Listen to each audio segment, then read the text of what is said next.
बिस्मिल्लाहिर्रहमानिर्रहीम। अस्सलाम वालेकुम डियर स्टूडेंट, उम्मीद करती हूँ आप सब खैरियत से होंगे। दिस इज़ मी उम्मे ऐमन।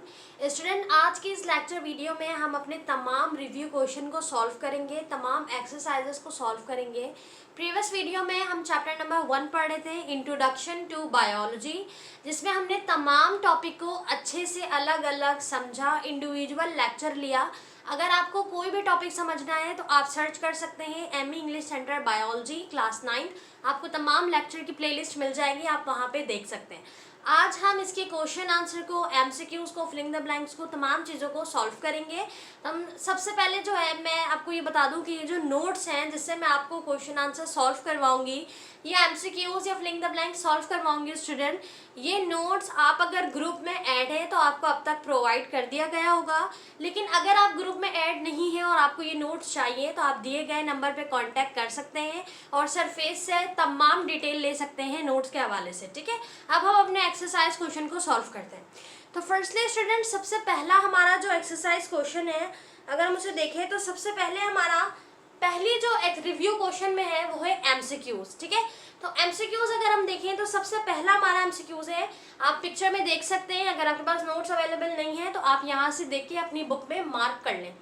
हमारे पास पहला एमसीक्यूज है student, a law of organism that belong to same species called as. अब यहाँ पे हमारे पास डिफरेंट चॉइस दी गई है कि उसमें से क्या हो सकता है। सबसे पहले जो लोकलाइज किया गया है ग्रुप को, यानी कि ग्रुप ऑफ स्पेशी, तमाम स्पेशी जो है वो हमारे पास अगर एक ग्रुप में हो तो उसे हम क्या कहेंगे।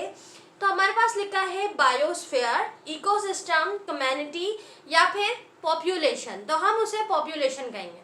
जब तमाम स्पेशी, ठीक है, यहाँ पे लिखा है आपके पास सेम स्पेशी, तो स्टूडेंट जब सेम स्पेशी आपस में एक ग्रुप बना के रहेंगे तो हम उसे पॉपुलेशन कहेंगे। ठीक है, और अगर डिफरेंट स्पेशी होते हैं तो हम उसे कम्युनिटी कहते हैं। उसके बाद है increase quantity and quality of fish production is called fisheries. किसी भी प्रोडक्शन में जब हम किसी चीज़ की क्वांटिटी या क्वालिटी को बढ़ा रहे हैं तो हमें प्रोडक्ट देख रहे हैं कि प्रोडक्ट हमारे पास क्या है। हमारे पास प्रोडक्ट है फिश, तो हम फिश की क्वालिटी या क्वांटिटी बढ़ा रहे हैं इस प्रोडक्शन में, तो वो हमारे पास फिशरीज कहलाएगा। ठीक है, आपने करियर इन बायोलॉजी में डिस्कस किया होगा फिशरीज को, कि फिशरी में हम क्या करते हैं, बेसिकली फिशेस की क्वांटिटी और क्वालिटी को बढ़ा रहे होते हैं। ठीक है, उसके अलावा हमारे पास थर्ड एमसीक्यूज है, study of remote past organic life with the help of fossils. किसी भी रिमोटिक पास्ट ऑर्गेनिक लाइफ, यानी कि वो तमाम ऑर्गेनिज्म जो माजी में मौजूद थे लेकिन हाल में मौजूद नहीं है। ठीक है, जैसे डायनासोर, डायनासोर आज से कई साल पहले इस दुनिया में थे, एग्जिस्ट करते थे, ये कोई इमेजिनरी नहीं है, एग्जिस्ट करते थे लेकिन अब नहीं है। तो हमें उनके बारे में कैसे पता चला, हमने उनकी स्टडी को कैसे डिस्कस किया, उनके फॉसिल्स की मदद से। ठीक है, फॉसिल्स क्या कहते हैं, फॉसिल्स वो तमाम जो हमारे पास कोई भी स्केलेटन कह लें या कोई भी एक ऐसा जरिया जिसके जरिए हम रिमोटिक पास्ट ऑर्गेनिक लाइफ के बारे में स्टडी कर सके, वो हमारे पास फॉसिल्स कहलाता है। ठीक है, तो फॉसिल्स के जरिए किसी माजी में मौजूद ऑर्गेनिज्म के बारे में पढ़ना पैलियंटोलॉजी कहलाता है। ठीक है, आपके पास यहाँ पर डिफरेंट ऑप्शन दिए गए, एंटोमोलॉजी, उसके अलावा टैक्सोनॉमी, हिस्टोलॉजी, तो इसका सही आंसर है पेंटोलॉजी। पैलियंटोलॉजी में हम डिस्कस करते हैं तमाम उस ऑर्गेनिजम्स को जो माजी में थे और अब मौजूद नहीं है by the help of fossils. ठीक है, तो इसका राइट आंसर होगा हमारे पास पैलियंटोलॉजी। उसके बाद है नंबर 4, laws and techniques of physics. तमाम लॉ और टेक्निक किसके, फिजिक्स के, are applied to explain the living process of life.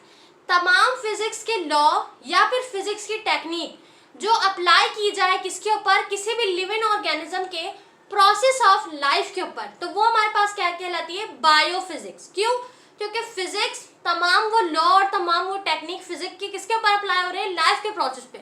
और आपको पता है कि बायोलॉजी क्या है, bio is the study of life, तो ये हमारे पास कहलाता है बायोफिजिक्स। ठीक है स्टूडेंट, ऑप्शन में आपके पास है बायोमेट्री, बायोजियोग्राफी, बायो इकोनॉमिक्स और बायोफिजिक्स, तो इसका राइट आंसर होगा आपके पास बायोफिजिक्स। उसके बाद है हमारे पास चूज द इनकरेक्ट स्टेटमेंट। अब यहाँ पर आपको कुछ स्टेटमेंट दी गई है और कहा गया है कि इसमें से जो गलत स्टेटमेंट है आपने उसे चूज करना है। अब स्टेटमेंट पढ़ लेते हैं। पहले स्टेटमेंट लिखी है 6 elements such as carbon, hydrogen, oxygen, nitrogen, sulphur and phosphorus are called basic element of life. हमने ये डिस्कस किया था मॉलिक्यूलर बायोलॉजी में या मे बी एटॉमिक बायोलॉजी में कि हमारे पास कुछ ऐसे बेसिक एलिमेंट होते हैं जो वाइटल फॉर लाइफ होते हैं, बहुत इंपॉर्टेंट होते हैं, जिसमें कार्बन होता है, हाइड्रोजन होता है। तो ये कुछ 6 एलिमेंट होते हैं। तो यानी कि ये स्टेटमेंट बिल्कुल करेक्ट है। दूसरी है हमारे पास foundation of life based on chemicals. जो लाइफ की फाउंडेशन है वो किसके ऊपर बेस करती है? केमिकल्स के ऊपर, क्योंकि हमारी पूरी बॉडी बनी केमिकल से है। तो ये स्टेटमेंट भी हमारे पास बिल्कुल करेक्ट है। अब तीसरी स्टेटमेंट लिखी है student, member of different species from the population. ये स्टेटमेंट आपके पास गलत है। क्यों? क्योंकि यहाँ लिखा हुआ है तमाम डिफरेंट स्पेशी जो है वो किससे बिलोंग करते हैं, वो कहाँ से होते हैं? पॉपुलेशन से। हालांकि वो कम्युनिटी से होते हैं, ठीक है। पॉपुलेशन में तमाम सेम स्पेशी होते हैं, डिफरेंट नहीं होते। तो ये स्टेटमेंट आपके पास इनकरेक्ट है। ये आपका सही आंसर है, इसे आप हाईलाइट कर लें या मार्क कर लें।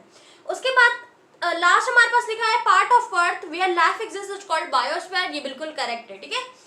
उसके बाद है नंबर 6, science of diagnosis and treatment of disease. अब ये कौन सी साइंस है जिसमें हम किसी डिजीज की, किसी बीमारी को डायग्नोस करते हैं या उसकी ट्रीटमेंट करते हैं, ठीक है। यानी कि बीमारी का मालूम करना, बीमारी का के बारे में नॉलेज देना कि ये किस चीज़ की बीमारी है। डायग्नोस करना मतलब बीमारी को फाउंड करना, ढूंढना, ठीक है, या फिर उसकी ट्रीटमेंट करना। ये कौन सी साइंस है हमारे पास? तो यहाँ पे लिखा है आपके पास एग्रीकल्चर, दूसरा है सर्जरी एंड मेडिसिन, तीसरा है फार्मिंग और लास्ट है बायोटेक्नोलॉजी। तो आपने करियर इन बायोलॉजी में पढ़ा होगा, सबसे पहले हेडिंग थी हमारे पास मेडिसिन एंड सर्जरी की। यानी मेडिसिन के जरिए हम ट्रीटमेंट करते हैं और सर्जरी के जरिए हम रिपेयर या रिप्लेसमेंट करते हैं किसी भी अफेक्टेड ऑर्गन को, सही है। तो यानी कि किसी भी बीमारी को डायग्नोस करना या उसकी ट्रीटमेंट करना, ये कौन सी साइंस है हमारे पास? सर्जरी या मेडिसिन, ठीक है। मेडिसिन कह लें, सर्जरी मेडिसिन, सर्जरी या सर्जरी मेडिसिन, आगे पीछे हो सकता है। उसके बाद है similar cells combines together to form. जब सिमिलर सेल, एक जैसे सेल आपस में कंबाइन होंगे तो वो क्या बनाएंगे, क्या फॉर्म करेंगे?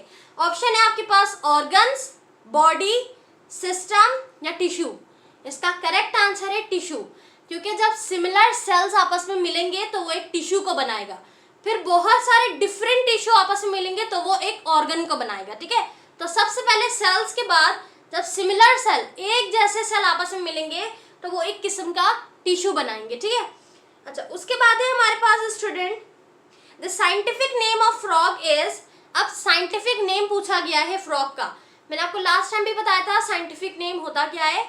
साइंटिफिक नेम एक ऐसा नाम होता है जो साइंटिस्ट देते हैं किसी भी ऑर्गेनिजम्स को उसकी आइडेंटिफिकेशन के लिए, ठीक है। जैसे आपकी फैमिली मेंबर आपकी बर्थ के बाद आपको नेम देते हैं आपके आइडेंटिफिकेशन के लिए। अब वो आपकी पूरी फैमिली मेंबर, आपके खानदान वाले जानते हैं, लेकिन पूरी दुनिया को तो नहीं पता कि आपका नाम है क्या। तो ये ऐसे ऑर्गेनिज्म है जिसे हम पूरी दुनिया में फाउंड आउट कर सकें, ईजिली फाइंड कर सकें, तलाश कर सकें। तो हमने इसको क्या किया है, साइंटिफिक नेम दिया है। हमने नहीं, साइंटिस्ट ने दिया ऐसे साइंटिफिक नेम, ताकि उसका ढूंढना आसानी से वो मिल जाए, ठीक है। अब अगर आप किसी भी जगह जाओगे, किसी भी अनदर कंट्री जाओगे पूरे वर्ल्ड में, आप कहोगे आपको फ्रॉग चाहिए, तो वो आपको नहीं दे पाएंगे, क्योंकि उनकी लैंग्वेज दूसरी है, आपकी लैंग्वेज दूसरी है। उन्हें समझने में बहुत दुश्वारी होगी, प्रॉब्लम होगी। तो वो चीज़ जो आपको चाहिए, वो ऑर्गेनिज्म जो आपको चाहिए, वो आपको नहीं मिल पाएगा, ठीक है। तो फिर आपको उसका साइंटिफिक नेम लेना पड़ेगा, फिर वो आपको दे देंगे, क्योंकि साइंटिफिक नेम एक होता है एक ही स्पेशी के लिए, ठीक है। तो अब फ्रॉग का साइंटिफिक नेम है क्या? फ्रॉग का स्टूडेंट हमारे पास साइंटिफिक नेम है रेना टिग्रीना, ठीक है। तो फ्रॉग का साइंटिफिक नेम है रेना टिग्रीना। उसके बाद है हमारे पास select the correct sequence of biological organisations. अब बायोलॉजिकल ऑर्गेनाइजेशन के यहाँ सीक्वेंस को हमने करेक्ट सीक्वेंस को बताना है। तो पहली सीक्वेंस है एटम, सेल, टिश्यू, मॉलिक्यूल या ऑर्गन। यानी कि पहले एटम बनता है, फिर सेल्स बनते हैं, फिर टिश्यू बनता है, फिर मॉलिक्यूल्स बनते हैं, फिर ऑर्गन बनता है, ठीक है।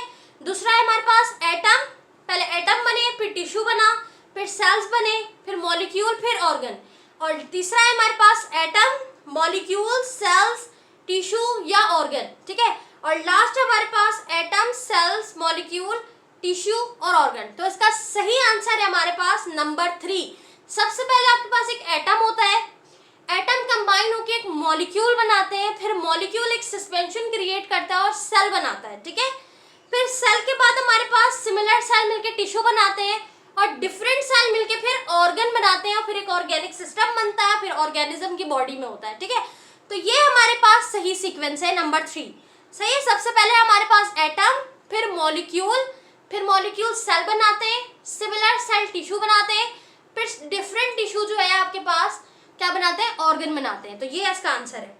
लास्ट हमारे पास है वॉल्वेक्स is polyphyletic genius of green alga. जब हम वॉल्वेक्स को डिस्कस कर रहे थे तब हमने एक बात पढ़ी थी कि वॉल्वेक्स एक फोलोफिलाइटिक जीनियस है, किसका जीनस है, ग्रीन एल्गा का। वो किसके जीन से बिलोंग करता है, ग्रीन एल्गा के, ठीक है। इसे हम क्लोरोफिलाइटिक भी कहते हैं। उसके बाद हमारे पास है second question number, that is filling in the blanks. इसमें लिखा है techniques for manipulation of genes to achieve desirable character are called biotechnology. सही है। बायोटेक्नोलॉजी क्यों आया यहाँ पे, लिखा हुआ है कि वो टेक्निक्स जो हम किसी भी ऑर्गेनिज्म के ऊपर अप्लाई करें, किस लिए, उसकी मैनिपुलेशन करने के लिए, किस चीज में, जीन्स में। यानी कि उसकी जीन्स में, आपको पता है डीएनए के अंदर एक जीन होता है जिसमें तमाम कैरेक्टर, तमाम डेटा हमारे मौजूद होता है, तमाम इंफॉर्मेशन मौजूद होती है जो हमें हमारे पेरेंट्स से मिली थी, ठीक है, सेल डिवीजन के दौरान। तो अब वो तमाम डेटा जो है जीन्स के अंदर, अगर हमें उसमें से कोई डिजायरेबल कैरेक्टर चाहिए हो, डिजायरेबल कहते हैं जो हमारी जिस चीज़ की ख्वाहिश हो, तो जो हमें डिजायरेबल कैरेक्टर चाहिए कि जैसे कहते हैं भाई हमें जो है फॉर एग्जाम्पल अगर ले लें किसी प्लांट पे, कि अगर किसी चीज़ का प्लांट है, पौधा है, और हमें चाहिए कि उस प्लांट के जो फ्लावर्स हैं उसके कलर्स डिफरेंट हो, ठीक है। यानी कि फूल एक तरीके का है लेकिन हर फूल के कलर्स जो है वो चेंज है। तो ऐसा कैसे हो सकता है, ऐसा हो सकता है जब हम उसके जीन में चेंजिंग करेंगे, मैनिपुलेशंस करेंगे स्टूडेंट, तो क्या होगा, हमें डिजायरेबल कैरेक्टर हासिल होगा। इसी को हम कहते हैं बायोटेक्नोलॉजी। जो हम टेक्निक्स अप्लाई करते हैं किसके ऊपर, बायो के ऊपर, मीन्स लाइफ के ऊपर। तो किसी भी ऑर्गेनिज्म के ऊपर जब हम टेक्निक्स अप्लाई करेंगे, कोई टेक्नोलॉजी लगाएंगे और फिर डिजायरेबल कैरेक्टर को हासिल करेंगे, तो वो फील्ड हमारे पास बायोटेक्नोलॉजी कहलाती है, ठीक है। उसके बाद हमारे पास लिखा है स्टूडेंट, अगला फिलिंग द ब्लैंक्स लिखा है distribution of different living organism in different regions of the world. किस चीज की डिस्ट्रीब्यूशन हो रही है, तमाम लिविंग ऑर्गेनिज्म की डिफरेंट रीजन में डिस्ट्रीब्यूशन हो रही है, उसे हम बायोजियोग्राफी कहते हैं, ठीक है। उसके बाद हमारे पास bio elements consider as vital for life are dash in numbers, ठीक है। यहाँ पे मेंबर्स लिखा है पर नंबर्स होगा, आई थिंक यहाँ पर होगा 6। यानी कि वो एलिमेंट जो हमारी लाइफ के लिए वाइटल है वो कितने हैं, टोटल 6 हैं, जिसमें कार्बन है, हाइड्रोजन है, नाइट्रोजन है, सल्फर है, फॉस्फोरस है और ऑक्सीजन है, ठीक है। तो ये वो एलिमेंट है जो वाइटल फॉर लाइफ है एवरी लिविंग ऑर्गेनिज्म के लिए, ठीक है, बेहद जरूरी, बेहद इंपॉर्टेंट। उसके बाद है स्टूडेंट हमारे पास अगला filling the blanks, that is part of agriculture for the development of new varieties of plant and their fruits, it's horticulture. ऐसा हिस्सा एग्रीकल्चर का जिसमें हम डेवलपमेंट करें नए वराइटीज के प्लांट्स को, फ्रूट्स को, क्रॉप्स को, वो हमारे पास हॉर्टिकल्चर कहलाता है। उसके बाद लिखा हुआ है bio elements consider the Muslim scientists who identify many disease like tuberculosis, meningitis and other such information was Abu Ali Sina. हमने डिस्कस किया था कंट्रीब्यूशन ऑफ मुस्लिम साइंटिस्ट को, जिसमें हमने पढ़ा था कि एक ऐसे साइंटिस्ट थे हमारे पास जिन्होंने मुख्तलिफ डिजीज की डिस्कवरी की थी, उसको आइडेंटिफाई किया था, तो वो थे हमारे पास अबू अली सीना, ठीक है। उसके बाद लिखा है part of earth where life exist is called, जमीन का वो हिस्सा जहाँ पे लिविंग ऑर्गेनिज्म या कोई लाइफ एग्जिस्ट करे उसे हम बायोस्फीयर कहते हैं। उसके बाद लिखा है, एक मिस हो गया आई थिंक ऊपर वाला, membrane of different species living in specific habitat are called community. जब डिफरेंट स्पेशी का जिक्र आया विच मीन्स कि ये किससे बिलोंग करेगी, इसकी हैबिटेट क्या होगी, कम्युनिटी, ठीक है। और अगर सेम स्पेशी होगी तो पॉपुलेशन। उसके बाद लिखा है foundation of life based on chemical, fish is one of the best source of protein. Fish एक वाहिद सोर्स है, किसका, बेस्ट सोर्स है प्रोटीन का, वाहिद नहीं है लेकिन बेस्ट सोर्स है प्रोटीन का। उसके अलावा radio labelling and carbon dating also shows some uses of radioactivity isotopes in determining the age of fossils. हम जो रेडियो लेबलिंग करते हैं, कार्बन डेटिंग करते हैं, किस लिए करते हैं? ताकि हम डिटरमाइन कर सकें फॉसिल्स की एज को, यानी कि जो आपको फॉसिल्स मिला है किसी भी ऑर्गेनिज्म का, जो पहले हुआ करता था अब नहीं होता है, उसके फॉसिल से आपको पता चला, तो वो जानवर, वो जानदार या वो लिविंग ऑर्गेनिज्म कितने अरसे तक दुनिया में था, कितने साल तक था, इस बात को जानने के लिए हम क्या करते हैं? Radio labelling, carbon dating, physics के डिफरेंट लॉज को, रेडियो एक्टिविटी, आइसोटोप्स को इस्तेमाल करते हुए ये बात मालूम करते हैं कि उस फॉसिल्स की एज क्या है। ठीक है, तो यहाँ पर आएगा ब्लैंक में एज। नाउ स्टूडेंट, अब हम डिस्कस करते हैं अपने क्वेश्चन नंबर 3 को, that is define the following terms. आज वीडियो थोड़ी सी लंबी हो जाएगी मे बी, क्योंकि आपको तमाम चीज़ें मैं चाह रही हूँ कि यहाँ सॉल्व कर दूँ, फिर हमारा अगला चैप्टर जो है वो इजीली स्टार्ट हो सके।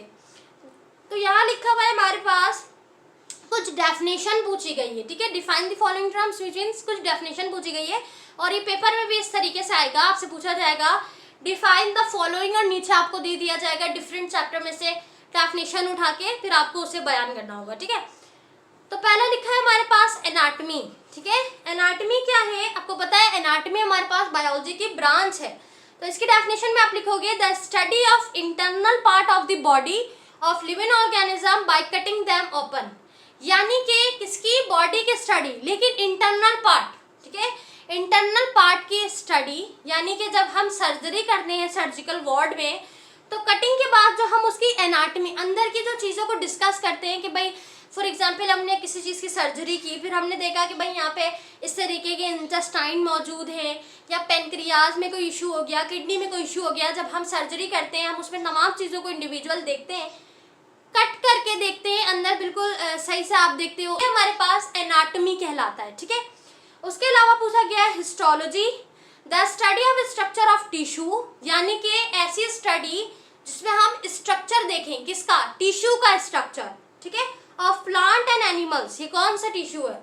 ये टिश्यू वो है जो सेल से मिलकर बना है, जो हमारी बॉडी में जो ऑर्गन्स है, जो ऑर्गन टिश्यूज की मदद से बने, ये वो टिश्यू है। तो किसी भी प्लांट या एनिमल्स की टिश्यू की स्टडी बेसिकली हिस्टोलॉजी कहलाता है। ठीक है, उसके अलावा लिखा है हमारे पास इम्यूनोलॉजी। इम्यूनोलॉजी है क्या? The study of the immune system, हमारे इम्यून सिस्टम को, हमारे इम्यून सिस्टम की कैपेसिटी को, हमारे इम्यून सिस्टम के वर्क के बारे में स्टडी करना क्या कहलाता है? इम्यूनोलॉजी कहलाता है। And it's a very important branch of medicine and the biological system. अब ये किसकी ब्रांच है? मेडिसिन की ब्रांच है और बायोलॉजिकल सिस्टम की ब्रांच है। ठीक है, उसके अलावा लिखा है हमारे पास which is by one of the favourite pharmacology, यानी कि स्टडी ऑफ ड्रग्स या एक्शन अबाउट ड्रग्स और मेडिसिन।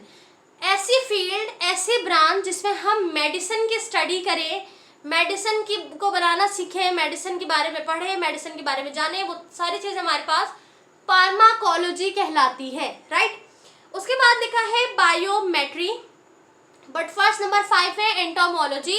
एंटोमोलॉजी क्या है? It deals with the study of insects, कीड़े मकोड़े के बारे में स्टडी करना, हशरात के बारे में जानना, इंसेक्ट्स के बारे में जानना एंटोमोलॉजी कहलाता है।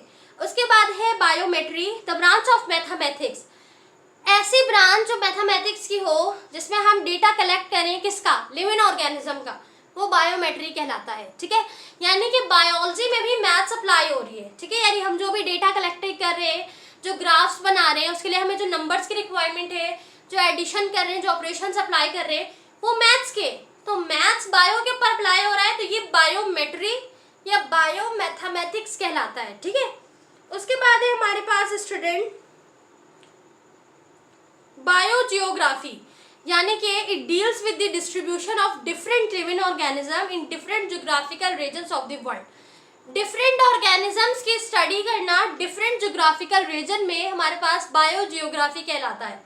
उसके बाद है surgery, surgery deals with repair, replacement और रिमूवल अफेक्टेड ऑर्गन।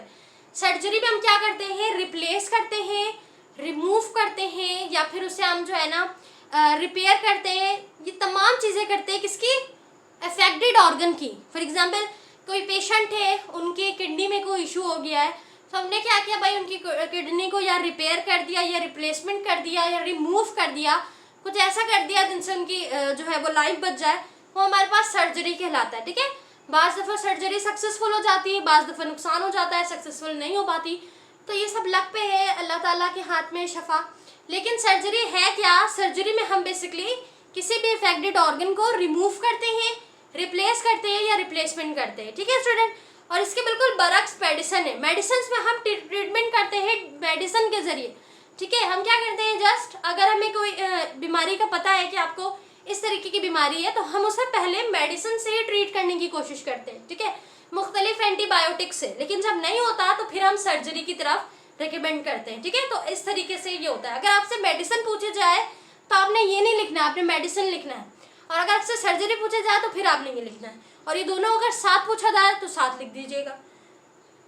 उसके बाद है हमारे पास student animals husbandry. Animals husbandry क्या है? ये करियर इन बायोलॉजी में आपके पास हेडिंग थी। It deals with the care and breeding of animals which are beneficial for man. वो तमाम ऑर्गेनिजम्स जो फायदेमंद है इंसानों के लिए, यानी कि वो तमाम जानदार जो बेनिफिशियल है मैन के लिए, ह्यूमन बॉडी के लिए, ह्यूमन बींग्स के लिए, उनकी केयरिंग करना, ब्रीडिंग करना। ब्रीडिंग कहते हैं पालने को, तो उनका ख्याल करना या उनको पालना एनिमल हस्बेंड्री कहलाता है, ठीक है। फॉर एग्जाम्पल काऊ है, तो काऊ आपको क्या फायदा देती है? मिल्क प्रोवाइड करती है, उससे आप डिफरेंट चीजें बनाते हो, फिर आपको फर्टिलाइजर की सूरत में अपना वेस्ट मटेरियल भी देती है, ठीक है। तो फिर काऊ बहुत सारे फायदे आपको दे रही है, और एक जानदार है, वो भी हलाल जानदार है, फिर आप उसे पालते हो, उसका ख्याल करते हो, ठीक है। तो ये कहलाता है हमारे पास एनिमल हस्बेंड्री। उसके बाद है हमारे पास, अब ये करियर इन बायोलॉजी में क्यों है कि आप एक पूरी फार्मिंग में, मतलब आप ये कह लें, आप मुख्तलिफ मवेशी जो होते हैं, मुख्तलिफ जानदार को पालते हैं, उनसे फ़ायदा लेते हैं, उनका ख्याल करते हैं, तो पूरा एक बिजनेस सेटअप बन जाता है उनका। तो आप इसे करियर इन बायोलॉजी में भी लेके जा सकते हो, ठीक है, क्योंकि ये लिविंग ऑर्गेनिज्म है। उसके बाद है हमारे पास bio elements. In nature there are more than 100 kind of elements and among these 16 elements are called bio element. ऐसे तो हमारे नेचर में, कुदरत में बहुत सारे एलिमेंट्स हैं, लेकिन उनमें से कोई 6 एलिमेंट्स ऐसे हैं, 16 एलिमेंट ऐसे हैं जो हमारे पास बायो एलिमेंट्स कहलाते हैं, ठीक है। तो आपसे कोई पूछे बायो एलिमेंट है क्या, तो तमाम एलिमेंट्स जो है वो हमारे लिए इंपॉर्टेंट है, लेकिन उनमें से कुछ 16 ऐसे एलिमेंट्स हैं जो बायो एलिमेंट्स कहलाते हैं, ठीक है। जिसमें से 6 जो है उसे हम वो भी कहते हैं, क्या कहते हैं, वाइटल ऑफ लाइफ भी कहते हैं, जैसे कार्बन था, हाइड्रोजन था, तो इनको हम वाइटल ऑफ लाइफ भी कह रहे हैं। ओके स्टूडेंट, तो ये थी हमारे पास डेफिनेशन। उसके बाद है हमारे पास question number 4, that is differentiate या distinguish between the following in tabulated form. अब आपको कुछ पॉइंट दिए गए हैं, उसमें से डिफरेंशिएट करना है उनको, ठीक है। पहला है आपके पास एग्रीकल्चर एंड हॉर्टिकल्चर। आप इसे मार्क कर लें, मैंने लेक्चर के दौरान भी बताया था कि यह आपके एग्जाम्स में आएगा और आता भी है अक्सर, ठीक है। तो आप इसे मार्क कर सकते हैं, मे बी कि आपके एग्जाम में आ जाए, रिपीटेड क्वेश्चन है, एग्रीकल्चर और हॉर्टिकल्चर का डिफरेंस। जिसमें से पहला लिखा है एग्रीकल्चर के पॉइंट में, it is the practice of cultivating food. इसमें हम बेसिकली किस चीज़ की कोशिश करते हैं? फूड को कल्टिवेट करने की कोशिश करते हैं, राइट। हॉर्टिकल्चर में हम करते हैं कोशिश किसकी? गार्डनिंग की, गार्डन बनाने की, कल्टिवेटिंग कर रहे होते हैं कि किसी तरह हम एक अच्छा गार्डन बना सके, वो हमारे पास हॉर्टिकल्चर में आता है। एग्रीकल्चर में हम कल्टिवेटिंग ऑफ फूड करते हैं। उसके अलावा है usually agriculture cost more. Horticulture के बनिस्बत एग्रीकल्चर ज़्यादा महंगा पड़ता है। Horticulture is normally less expensive, यहाँ पे नॉर्मली होगा। तो एग्रीकल्चर जो है वो थोड़ा महंगा होता है, ठीक है, लेकिन हॉर्टिकल्चर उसके बनिस्बत थोड़ा कॉस्ट में चीप होता है, यानी सस्ता होता है।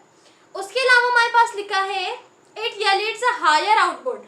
एग्रीकल्चर में हमें एक हायर आउटपुट मिलता है, मतलब कि हमें अच्छी अमाउंट में फ्रूट्स मिल जाते हैं, अच्छी अमाउंट में हमें वेजेस मिल जाते हैं, डिफरेंट प्रोडक्ट्स मिल जाते हैं, ठीक है। उसके अलावा horticulture it is less output compare to agriculture, लेकिन हम हॉर्टिकल्चर में कोई ज़्यादा आउटपुट नहीं मिलता, ठीक है। हमें उसमें एक अच्छा इन्वायरमेंट मिलता है, उसके अलावा डिफरेंट वैराइटीज़ के फ्लावर्स मिलते हैं, एक खूबसूरत माहौल मिलता है। लेकिन हमें एग्रीकल्चर में डिफरेंट प्रोडक्ट मिल रहे हैं, फूड्स मिल रहे हैं, तो वो हमारा हायर आउटपुट है, ठीक है। उसके अलावा स्टूडेंट यहाँ पे लिखा है आपके पास agriculture has large scale of operation, horticulture has a small scale of operation. यानी कि यहाँ पर आपको जगह की रिक्वायरमेंट जो होती है वो आपको बड़ी अमाउंट में जगह चाहिए होती है, जहाँ पर अपना वर्क कर सकें आप, ठीक है, एग्रीकल्चर के लिए। लेकिन हॉर्टिकल्चर के लिए नॉर्मल प्लेस में भी आपको जितनी जगह मिल सके आप उसमें ही गार्डनिंग कर सकते हो, ठीक है। लेकिन एग्रीकल्चर करने के लिए हमें एक कल्टीवेटिंग करना है फूड को, फिर फूड का आउटपुट लेना है, ठीक है, फिर आपके पास डिफरेंट गोदाम होने चाहिए जहाँ पर उसे स्टोर करो आप। तो हमारे पास एग्रीकल्चर में जगह भी, स्केल भी लंबा होना चाहिए, ज़्यादा होना चाहिए, ठीक है। लेकिन हॉर्टिकल्चर में इतनी ज़्यादा जगह की रिक्वायरमेंट नहीं होती।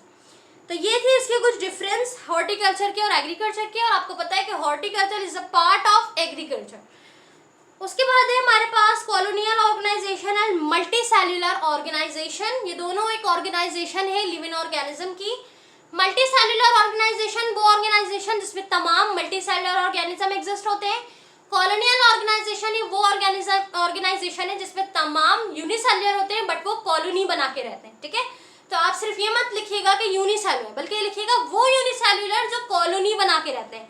तमाम यूनिसेल्युलर कॉलोनी में नहीं बनाते, कुछ स्पेसिफिक हैं जो कॉलोनीज बनाते हैं, ठीक है।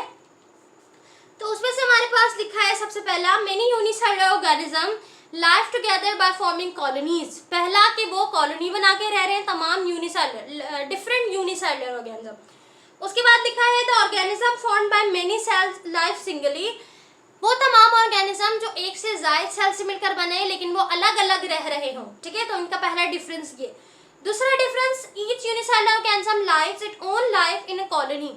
एक ऑर्गेनिज्म अपने मुताबिक इंडिपेंडेंटली लाइफ ओन करता है, जीता है कॉलोनी में रहते हुए, ठीक है। वो कॉलोनी में तो है लेकिन उसका जो है वो ताल्लुक किसी से नहीं है, वो अपनी जिंदगी को इंडिपेंडेंटली जी रहा है, अपनी मर्जी से ओन कर रहा है, ठीक है। लेकिन मल्टीसेल्युलर में होता क्या है कि each unicellular organism life it own life independently. यहाँ पर भी इंडिपेंडेंटली ही जीते हैं, ये सिमिलर है। लेकिन इसमें डिफरेंस ये है कि हम एक दूसरे के मातहत होते हैं, कि हमें बहुत सारी डिफरेंट चीज़ों की नीड होती है, ठीक है। तो इस लिहाज से हम उसमें थोड़े बहुत चेंजिंग है, ठीक है। कैसे चेंजिंग है कि वो अपनी लाइफ में बिल्कुल अलग दलग और बिल्कुल एक कॉलोनी में रहने के बावजूद भी इंडिपेंडेंटली रह सकते हैं, ओन कर सकते हैं। लेकिन हम यहाँ पे इंडिपेंडेंट हैं, अलग अलग रह रहे हैं, लेकिन बहुत सी चीज़ों में हमें एक दूसरे की ज़रूरत भी तो पेश आती है। तो ये डिफरेंस है इन दोनों के दरमियान। उसके बाद हमारे पास लिखा है the carry out the process of life as a single cell. ये कैरी करते हैं प्रोसेस लाइफ को एक सिंगल सेल की तरह, ठीक है, वही बात आ गई। उसके अलावा the carry out specific function to contribute the life process. अब ये जो मल्टी सेल्युलर ऑर्गेनिज्म है अपने फंक्शन को परफॉर्म करने के लिए इन्हें डिफरेंट स्पेसिफिक फंक्शन के साथ कंट्रीब्यूशन करनी पड़ती है। लेकिन इसके बरक्स जो हमारे पास कॉलोनियल ऑर्गेनाइजेशन है ये सिंगली अपने तमाम फंक्शन को परफॉर्म कर सकते हैं। उसके बाद हमारे पास लिखा है वॉल्वेक्स is green alga an example of colonial form of organization. यहाँ पर आपको एग्जाम्पल दी गई है। उसके बाद लिखा है frog and mustard plant are example of multi cellular organism. तो ऑर्गेनाइजेशन, तो मल्टी सेल्युलर में आपके पास एग्जाम्पल है फ्रॉग है, मस्टर्ड प्लांट है और आप मजीद भी लिख सकते हैं, ह्यूमन बीइंग भी है। उसके अलावा हमारे पास वॉल्वेक्स जो है वो एक ऐसा ऑर्गेनिज्म है जो यूनिसेल्युलर है और कॉलोनी बना के रहता है। Now question number 5 that is short answer question. यहाँ पर हमारे पास शॉर्ट आंसर क्वेश्चन पूछे गए हैं। गर्मी बहुत ज़्यादा है और फैन भी ऑफ है, सो आई होप कि आपको ये सारी चीज़ें समझ आ रही हों। ये मैंने इसलिए एक्सप्लेन किया आपको कि आपके पास अगर नोट्स प्रोवाइड है, नोट्स मौजूद है, लेकिन आपको चीज़ें समझ ना आए तो फिर नोट्स का कोई फ़ायदा नहीं है, ठीक है। रट्टा लगाने से बेहतर है कि आप कॉन्सेप्चुअली पढ़ें, कॉन्सेप्ट के साथ पढ़ें, तो आपके लिए पढ़ना आसान हो जाए। तो शॉर्ट क्वेश्चन में सबसे पहला क्वेश्चन है हमारे पास, why is subject biology named as multi dimensional subject. Biology subject को हम एक मल्टी डायमेंशनल सब्जेक्ट क्यों बोलते हैं, ठीक है। मल्टी डायमेंशनल सब्जेक्ट मतलब ऐसा सब्जेक्ट जो मजीद सब्जेक्ट्स के साथ लिंक करे, ठीक है, मजीद सब्जेक्ट के साथ ज्वाइंट हो सके, जैसे इंटरडिसिप्लिनरी साइंस भी कहते हैं हम इसे। तो इसका आंसर ये है, पहले आप हेडिंग लगाओगे biology as multi dimensional subject, ठीक है। हेडिंग यहाँ पर मैंने खुद से बनाई है, आपको अगर कोई हेडिंग मुनासिब लगे आप वो भी डाल सकते हो। हेडिंग लगाने से आपकी जो है वो पेपर प्रेजेंटेशन भी अच्छी हो जाएगी और आपको मार्क्स भी अच्छे मिलेंगे। तो यहाँ मैंने हेडिंग बनाई है biology as a multi dimensional subject. Answer इसका biology is a multi dimensional subject and link with other sciences. For example the movement of animals follows the laws of motion in physics. Biology is consider as interdisciplinary science. अब यहाँ पर बताया गया है कि biology एक multi dimensional subject है जो कि अदर साइंसेस के साथ लिंक करता है, ठीक है। आगे आपको एक एग्जांपल दी गई है, जैसे कि हमारी जो मोशन है, जो मूवमेंट है, वो फिजिक्स के एक लॉ को बताती है, ठीक है, लॉ ऑफ मोशन को बताती है, सही है। उसके अलावा ये भी कहा गया है कि बायोलॉजी को हम कंसीडर करते हैं इंटरडिसिप्लिनरी साइंस, यानी कि वो साइंस जो दूसरी सब्जेक्ट के साथ, दूसरी साइंसेस के साथ लिंक करे। क्वेश्चन नंबर 2 है, how does the farming profession help Mankind? Farming profession किस तरीके से मददगार हो सकता है, मदद कर सकता है मैनकाइंड की। तुम्हारे पास हेडिंग है फार्मिंग। इन दिस प्रोफेशन, इस प्रोफेशन में, इस शोबे में, the development of different kind of farms take place. इस शोबे में हम मुख्तलिफ किस्म के फार्म्स को क्या करते हैं, बनाते हैं, टेक प्लेस करते हैं, सच एज जैसे कि फिश फार्म है, कैटल फार्म है, पोल्ट्री फार्म है, etc. To create better crop diversity for human health and food security, farms are working to create market for new crops. अब ये कह रहे हैं कि फार्मिंग इसलिए बेहद इंपॉर्टेंट है और आपको फ़ायदा पहुंचाती है कि फर्स्टली इसमें हम डिफरेंट प्रोडक्ट की फार्मिंग करते हैं, उससे हमें मज़ीद डिफरेंट प्रोडक्ट हासिल होते हैं, ठीक है। उसके अलावा हमारी डाइवर्सिटी में नई नई वैरायटीज़ को लाता है ये, ठीक है। बायोडाइवर्सिटी बहुत ज़्यादा इम्पॉर्टेंट है हमारी लाइफ के लिए, हमारी डाइवर्सिटी के लिए, क्योंकि मुख्तलिफ वैरायटीज़ ऑफ प्लांट्स, मुख्तलिफ वैरायटीज़ ऑफ प्रोडक्ट्स, एनिमल्स होते हैं यहाँ पे। तो जितने भी फार्म्स होते हैं उसमें मौजूद जितनी भी फार्मिंग होती है और जितने भी प्रोडक्ट हमें हासिल होते हैं वो हमारी डाइवर्सिटी को बेहतर करते हैं, उसमें एक मज़ीद प्रोडक्ट को डिलीवर करते हैं हमारे पास, और उससे क्या करते हैं, हमारी डाइवर्सिटी को मज़ीद बढ़ाते हैं। तो ये फ़ायदा है ह्यूमन बीइंग का, हम मैनकाइंड का, किससे, फार्मिंग से। Why is the species called the smallest taxonomic level? अब ये तमाम आपके पास रीजनिंग क्वेश्चन है जिसमें आपसे रीज़न पूछा जा रहा है। तो वाई, क्यों जो है वो स्पेशी हमारे पास टैक्सोनॉमिक लेवल है, बिल्कुल स्मॉलेस्ट। आपके पास एक टैक्सोनॉमिक लेवल है, ठीक है, हेरिडिटी, जो आप चैप्टर नंबर 3 पे इंडिविजुअल पढ़ोगे तो उसमें आपके पास आएगा, जैसे किंगडम है, फाइलम है, क्लास है। तो इस तरह सबसे पहले जो हमारे पास यूनिट है वो हमारे पास है स्पेशी। तो पूछा गया है कि स्पेशी सबसे ज़्यादा स्मॉलेस्ट क्यों है, रीज़न। तो इसका आंसर हमारे पास है, सबसे पहले आप स्पेशी की हेडिंग लगाओगे, उसके बाद है द स्पेशल इज द, यहाँ पे होना चाहिए स्पेशी। ये टाइपिंग एरर हो जाता है जब समटाइम हम टाइपिंग कर रहे होते हैं। तो species is the smallest unit of taxonomic level of organisation. Taxonomic level of organisation में सबसे species, all the individual member belonging to particular species all have similar character and provide similar type of organism. Simple आपको बताया गया है, species basically जो similar character provide करे similar organism, different organism में। और उसके अलावा हमारे पास यहाँ पे कोई ऑथेंटिक रीज़न नहीं दिया गया, बट ये बात वाज़ेह कर दी गई है कि स्पेशी एक स्मॉलेस्ट यूनिट है, क्योंकि बेसिकली एक स्टार्ट इनिशियल डिफरेंस है किस चीज़ का, कि ये एक सिमिलर कैरेक्टर प्रोवाइड करती है डिफरेंट ऑर्गेनिज्म को। आपने देखा है बहुत सारी चीज़ें रिजेंबल कर रही होती हैं, तो इसलिए आई थिंक इसे लास्ट में रखा गया है, बिल्कुल स्टार्ट में, ठीक है। अगर हम देखें तो बिल्कुल स्टार्ट में, और अगर किंगडम से देखें तो बिल्कुल लास्ट में हमारे पास है स्पेशीज, सही है। अच्छा, उसके बाद है हमारे पास स्टूडेंट, हमारे पास अगला क्वेश्चन जो है that is about how is the population different from the community. Population community से मुख्तलिफ क्यों है? ये दोनों हमारे पास बेसिकली है क्या, लेवल ऑफ ऑर्गेनाइजेशन है।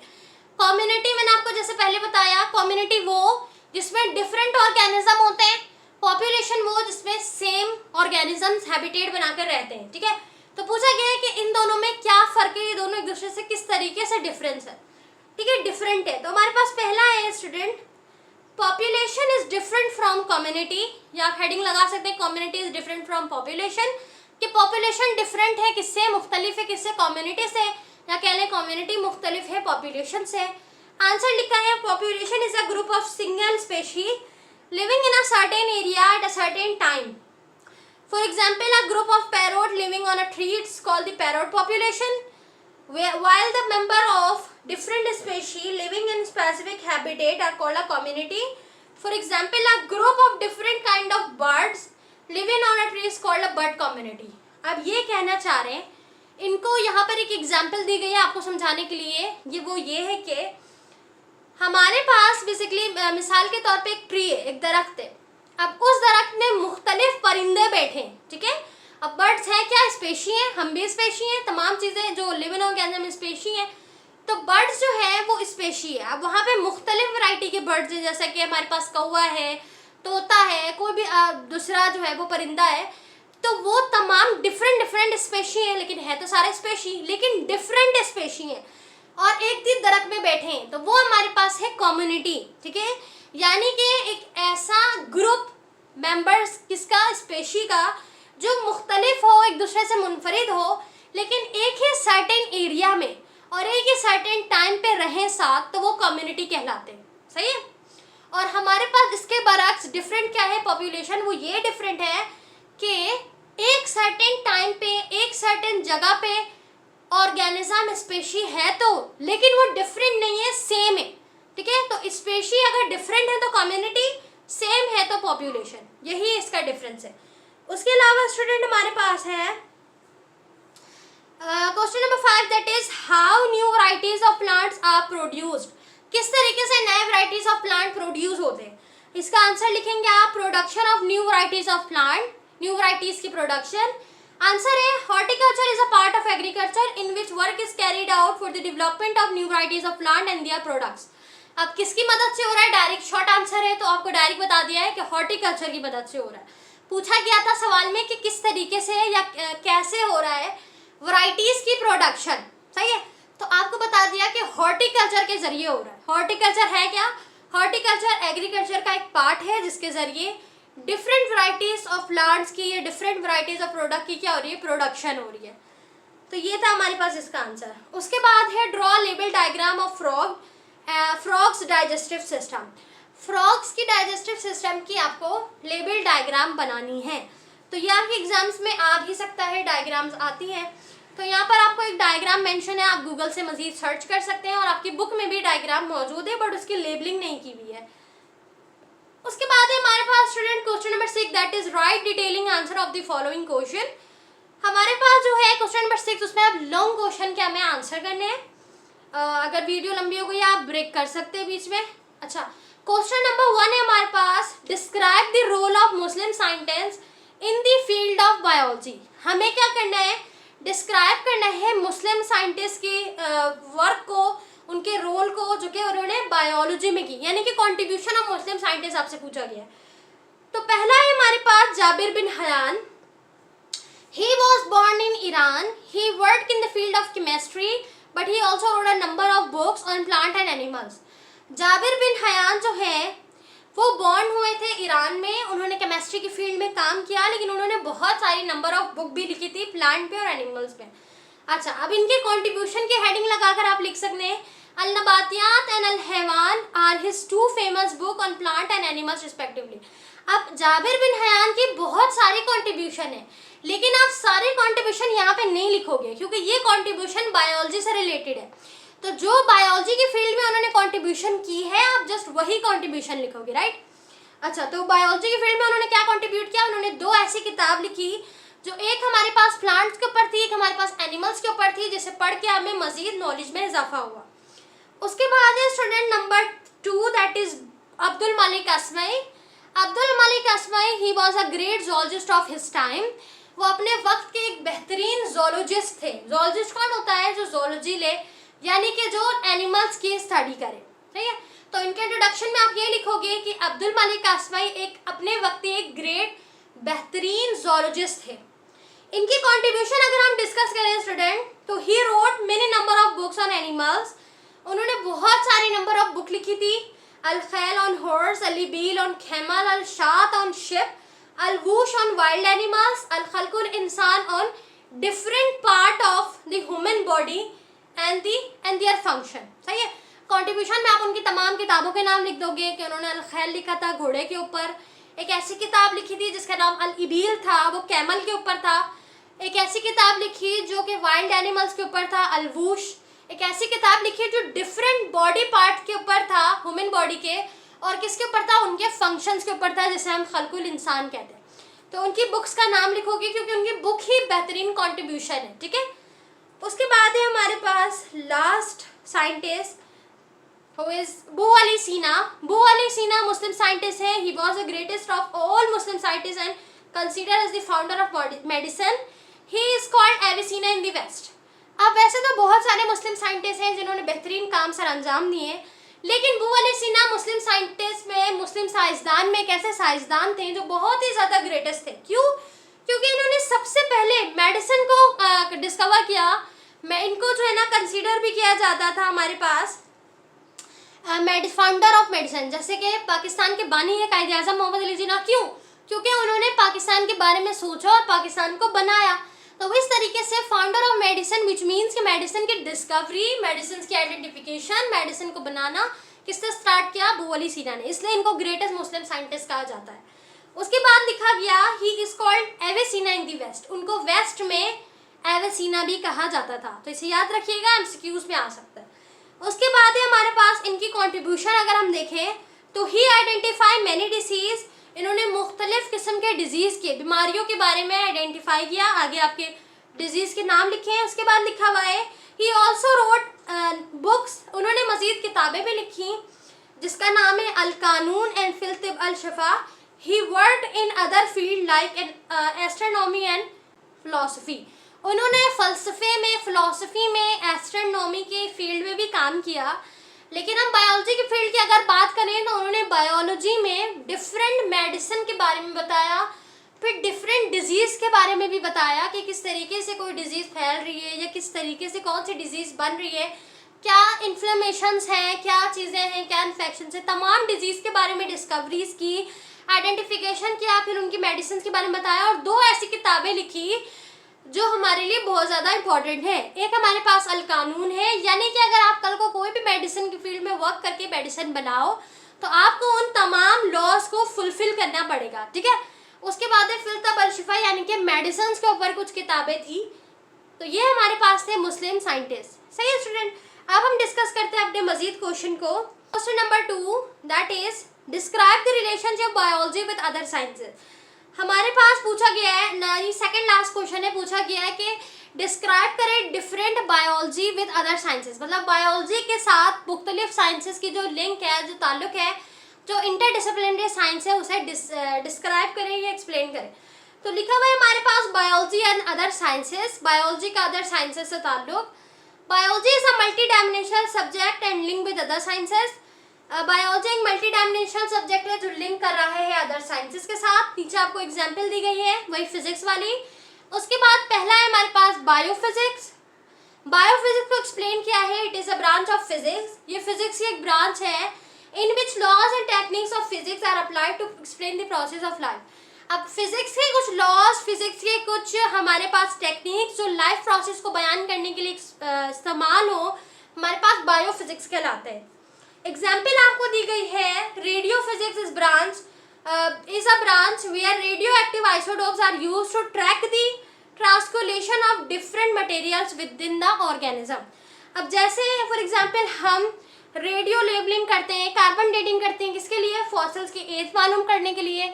बिल्कुल इस तरह जो हम अल्ट्रासाउंड करते हैं, मुख्तलिफ लेज़र टेक्नोलॉजी को इस्तेमाल करके किसी भी डिजीज़ का जो है वो ऑपरेट करते हैं लेज़र टेक्नोलॉजी की मदद से, जिसमें आपको सर्जरी की भी नीड नहीं पड़ती. तो ये तमाम चीज़ें, फ़वाइद हमें एडवांटेजेस किसने दिए? फिजिक्स ने दिए. अब ये तमाम फिजिक्स के लॉ टेक्निक अप्लाई हो रहे हैं किसके ऊपर? लिविंग ऑर्गेनिज्म के ऊपर. तो ये हमारे पास बायोफिजिक्स है जो कि एक इंटरडिसिप्लिनरी साइंस है. एक साइंस है दूसरे साइंस का ताल्लुक. सही है. उसके बाद हमारे पास है बायोमेट्री विच मीन्स बायोमैथमेटिक्स. इसमें लिखा है the branch of mathematics which collects data of living organism. It play very important role in research.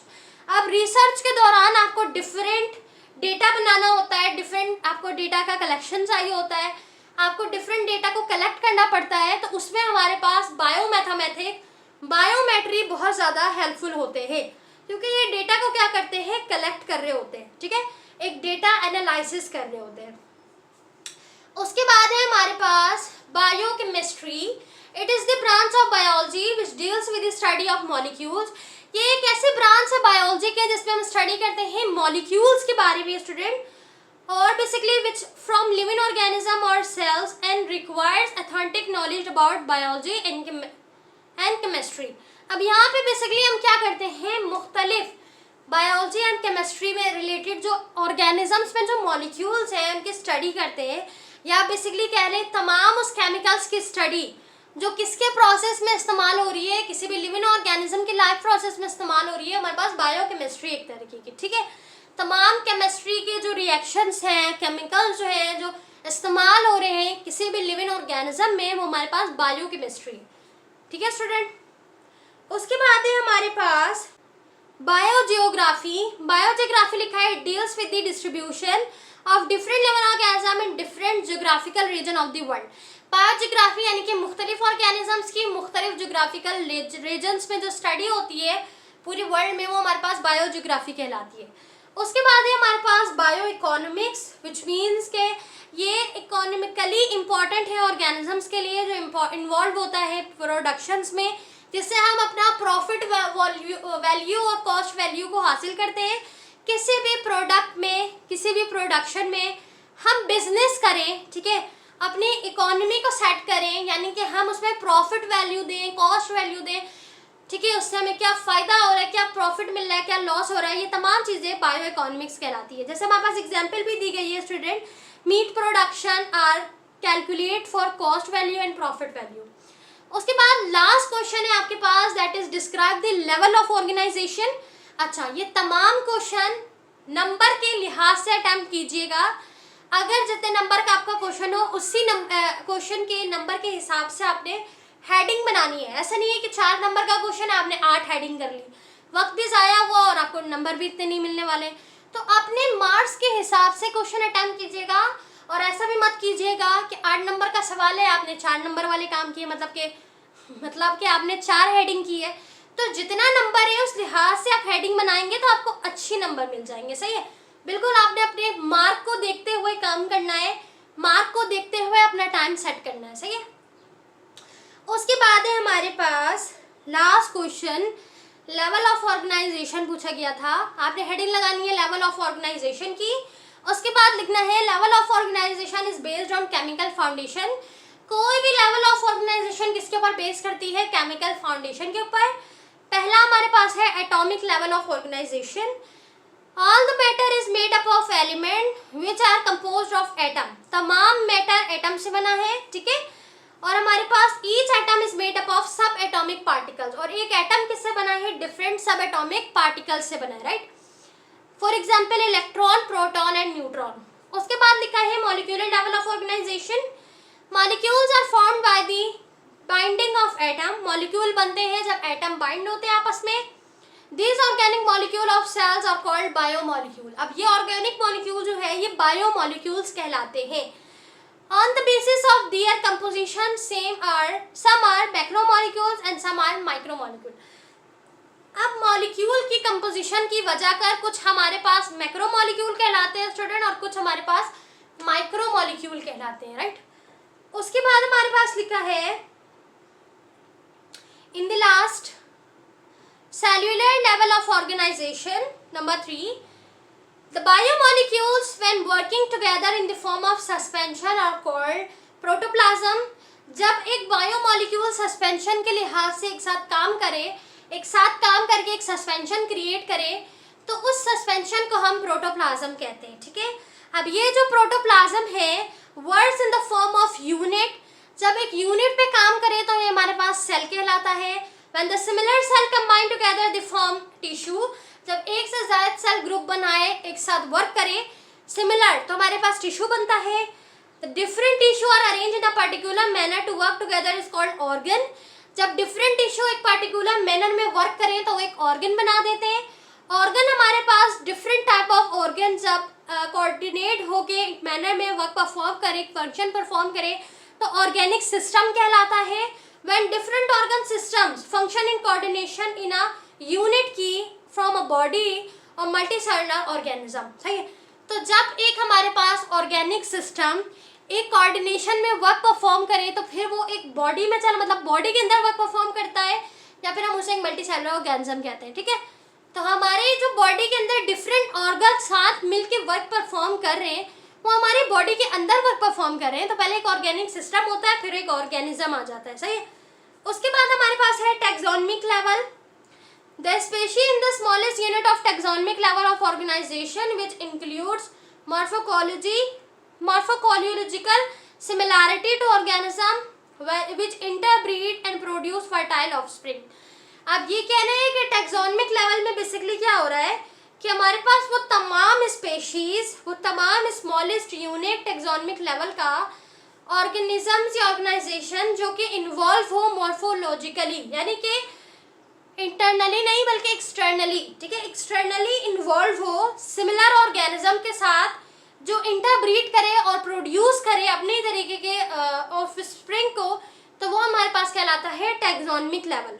उसके बाद लिखा है स्टूडेंट हमारे पास पॉपुलेशन लेवल। तो ये आपको पता होगा, all the member of species living in a specific habitat. Different species अगर होंगे तो कम्युनिटी, सिमिलर होंगे तो पॉपुलेशन, पता है आपको। उसके बाद हमारे पास ecological system. Community allow depend upon their non living environment in a reciprocal interaction of their survival. अब नीचे एग्जांपल दी गई है, जैसे फॉर एग्जांपल इन्वायरमेंटिकल है क्या, बायोलॉजी है, बेसिकली कैसा लेवल है, इन्वायरमेंटिकल लेवल कह लें या इकोलॉजिकल लेवल कह लें, जिसमें हमारा इंटरेक्शन होता है हमारे इकोसिस्टम के साथ। मिसाल के तौर पे हम अपने इन्वायरमेंट में मौजूद एयर से ऑक्सीजन को ले रहे हैं और कार्बन डाइऑक्साइड को दे रहे हैं, ठीक है।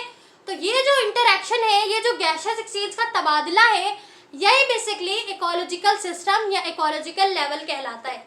इस तरीके की मजीद चीज़ें, जैसे कि प्लांट जो है वो सन की एनर्जी से, अब सन आपका इन्वायरमेंट में मौजूद है और प्लांट एक लिविंग ऑर्गेनिज्म है, वो सन से क्या कर रहा है, एनर्जी प्रोवाइड ले रहा है, ठीक है, लाइट एनर्जी ले रहा है और अपना फोटोसिंथेसिस प्रोसेस को कंप्लीट कर रहा है, ठीक है, मुकम्मल कर रहा है। तो ये जो इंटरेक्शन है इन्वायरमेंट के साथ किसकी, लिविंग ऑर्गेनिज्म की, ये हमारे पास bio ecological level of organization कहलाता है, या आप कह लें bio environment level of organization भी कहलाता है। सही है, लिविंग ऑर्गेनिज्म का बाहर किसी इन्वायरमेंट से, फैक्टर से रेसिप्रोकल इंटरेक्शन। सही है। अच्छा, उसके बाद हमारे पास लिखा है finally in the last biosphere system, यानी कि biosphere level of organisation. The part of earth where life exist is called the biosphere. It consist of different kind of ecosystem. जमीन का वो हिस्सा जहाँ पे कोई लाइफ एग्जिस्ट करे वो हमारे पास कहलाता है बायोस्फीयर। सही है। तो ये हमारा लास्ट क्वेश्चन था। तो हमने सबसे पहले एमसीक्यूज को डिस्कस किया, फिर फिलिंग द ब्लैंक्स को डिस्कस किया, फिर हमारे पास कुछ डेफिनेशंस थी, डिफरेंसेस थी, शॉर्ट क्वेश्चन और लॉन्ग क्वेश्चन हमने डिस्कस किया। तो मैं आपको ये बताना चाहूँगी कि आप एमसीक्यूज को, फिलिंग द ब्लैंक्स को मजीद एक और बार खुद से सॉल्व करें, क्योंकि इंडिविजुअल तमाम टॉपिक आपको समझा दिया गया है, आपने अपने स्कूल्स में भी पढ़ा होगा। तो आप अपने फिलिंग द ब्लैंक्स को, एमसीक्यूज को खुद से सॉल्व करने की कोशिश करें, मजीद एमसीक्यूज बनाएं, ठीक है, क्योंकि आपकी बुक में से भी आ सकता है, आपके टॉपिक में से भी एमसीक्यूज आ सकते हैं जो आपको अच्छी परसेंटेज लेने में मदद दे सकते हैं, ठीक है। एक एक नंबर आपके लिए इंपॉर्टेंट है कि आपको अच्छी परसेंटेज मिले। उसके अलावा स्टूडेंट तमाम क्वेश्चन आंसर जो है वो आप अच्छे से समझ कर पढ़ें, ताकि आपके लिए याद करना आसान हो। कोई भी चीज़ जो आपको ना समझ आई हो, कोई भी क्वेश्चन जो आपको हो, आप पूछ सकते हैं। अगर वीडियो हेल्पफुल रही है, वीडियो को लाजमन लाइक करें, चैनल पर न्यू है तो लाजमन सब्सक्राइब करें। अपना रखिए बहुत सारा ख्याल। टेक केयर, अल्लाह हाफिज़।